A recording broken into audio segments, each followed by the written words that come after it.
Today I'm going to teach you how to add a lightsaber effect to a picture in Gimp. To start, you're going to need a picture of someone holding a lightsaber. I got this one off of Flickr from a user with a name that I can't pronounce. So the first thing you want to do is on a new layer, we'll call it Blade. We're going to want to create the shape of the blade. Now we can do this a couple of ways. The first way is just using our brush tool. So you can see here I've set my brush to the one with the hardness of 100 and the size to approximately 13, but you're just going to want to match the thickness of your blade plus a few pixels. Then you're going to want to click at the bottom and then shift click up to the top, and that'll create the shape of your blade. Now you could do it this way, but I find that it's a little more precise if you use the pen tool. So I'm just going to delete all of that with the delete key. And then using my pen tool, I'm going to just trace around the shape of our blade. Now this helps especially when you have a blade that is not a perfectly straight line, like it doesn't have a constant diameter. Like if it has a weird perspective, or you have one of those toys that has a more conical shape, then this will definitely help. And then I'm just going to drag this up so that the tip is rounded the way it should be. Now in this case, it probably didn't matter that I would have used the brush, so it probably will come out pretty similar either way. But in some cases, where the shape of the blade is just really irregular, then you're definitely going to want to use the pen tool. So then under where we can see all of our paths, you can just right click this path and then hit path to selection. And then I'm going to go up to select, grow, which I've hotkeyed to Control Shift G, and I'm going to grow it by 2 pixels. Now that's just because I'm working with a relatively small image. The image I found here on Flickr was just happened to be pretty small, but if you're working on a bigger image, like say you just got it out of your camera, odds are if you used any modern camera, it's bigger than 659 by 960, so you'll probably have better luck than I will, and you'll have to grow it just probably slightly more than that, probably about 5 to 10 pixels. Then you're just going to fill this with white. As you can see, white is already my foreground color, so I can just hit Control, comma. Then I'm going to hit Control Shift A, and that's going to deselect everything. Then I'm going to switch tools so that pen goes away. And now with this, I'm going to make 3 copies of this. Oh, I'm sorry. I'm only going to make 2 copies of that. And then I'm going to add another layer just above my original image, and I'm going to fill it with black. Since black is my foreground color, I could just use Control period. Now I'm going to make my original image invisible by clicking on the eye icon. Now I'm going to blur each of these to a certain degree. On the first one, I'm going to go up to Filters, Blur, Gaussian Blur, and I'm going to set it to about 5. Again, this depends on the size of your image. This adds just a slight glow. Now on the second one, I'm going to hit Control Shift F, and that's going to bring up the Gaussian Blur panel again because it's the last filter I used. This one I want to go a little bit bigger, so I'm going to type 15. This is going to add a slightly wider glow to it. Now for the last one, I want to go all out.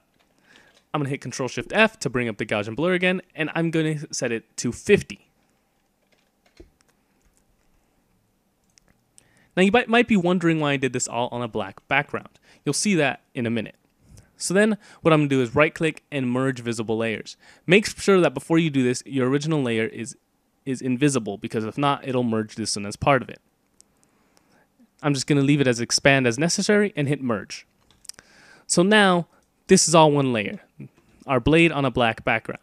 Now we can bring back the visibility of our original layer, and then on the blend mode of our blade layer, we can set it to screen.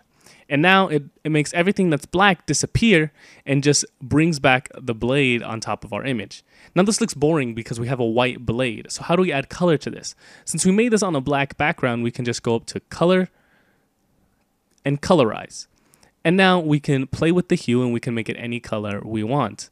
I want it to be a green, slightly less yellow, and then add some saturation, because I like it to be pretty saturated, and hit OK.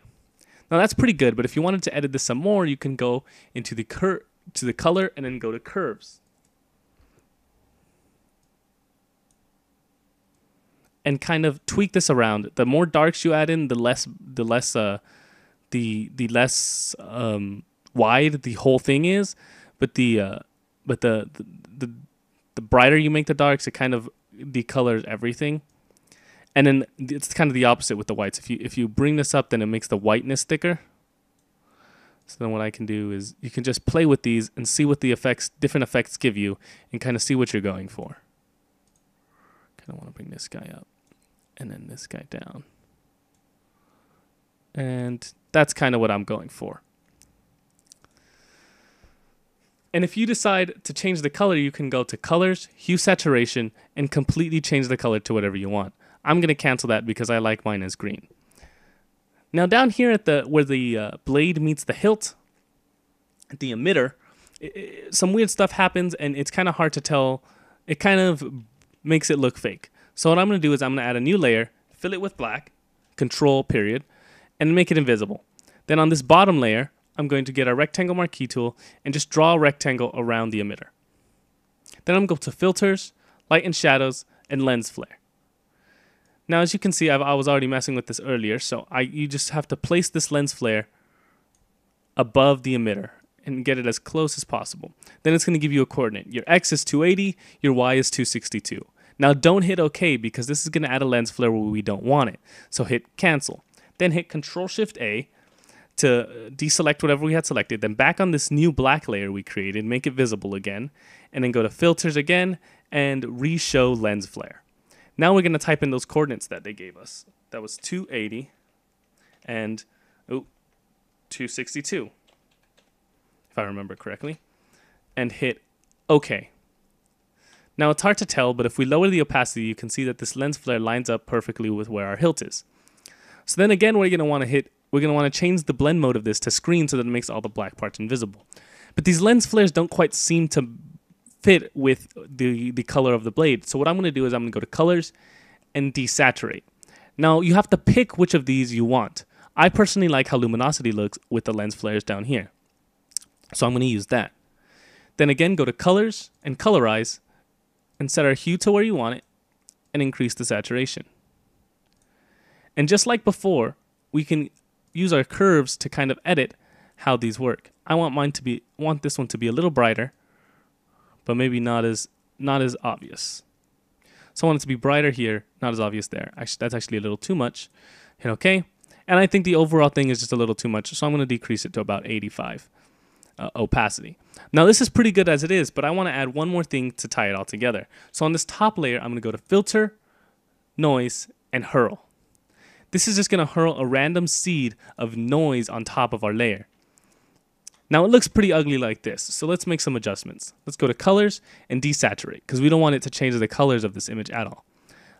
It doesn't matter which of those you pick because it's random anyway. So I'm going to go to filters, blur, and motion blur. Now here, as you can see, I've set the length to 2 and the angle to 0. The angle of 0 makes it completely horizontal, and the length of 2 means that it only moves them a little bit. So then it kind of gives this slightly blurry side-to-side motion. And then we're going to set the blend mode to overlay. And this just adds some sort of mock digital noise. Now I'm just going to decrease this to about 40, the opacity, because I just want it to be very subtle. Now it's very subtle, but it really ties the whole thing together, and it kind of adds noise. It kind of looks like the blade was actually there when you took the picture. That's what the lens flare and the noise kind of adds to it, and it kind of brings the whole thing together. Well, that's it. I hope you learned something today, and if you like what you saw, feel free to subscribe to my channel and leave a comment down below if you have any questions. Thanks.